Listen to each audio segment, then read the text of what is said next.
យ៉ាងតាអរិយហានតា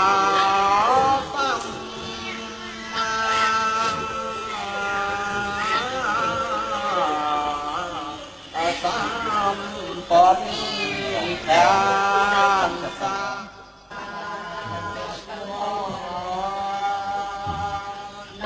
លបងសុនណា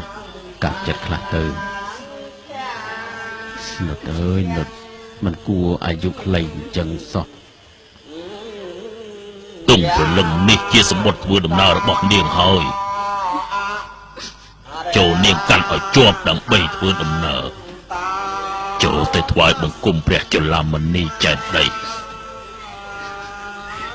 ព្រោះនាងនៅតែម្នាក់ឯងគ្មាននរណានាំផ្លូវទេ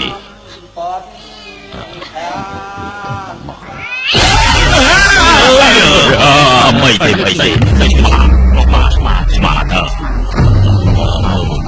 ជួយទៀតចាំមកនាងไม่ទេ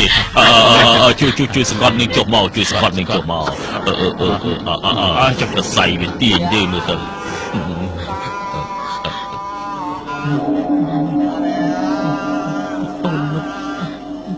នៅទៅ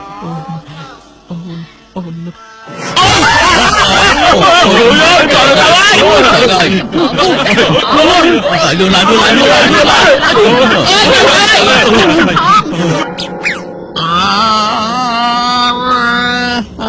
តោ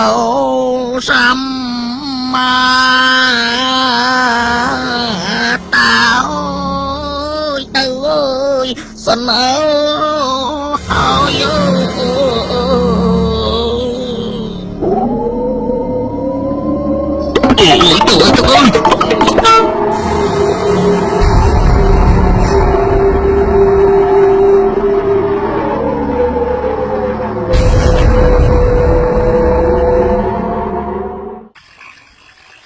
ឈប់សិនបូយឈប់សិនអាចខ្ញុំសំបាយសាទៅរកប្តីខ្ញុំផង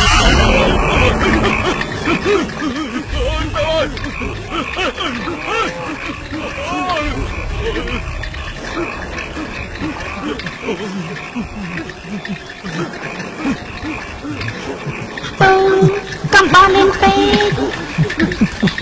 កំបោលេងពេកមិនដឹងធ្លាក់ខ្ញុំ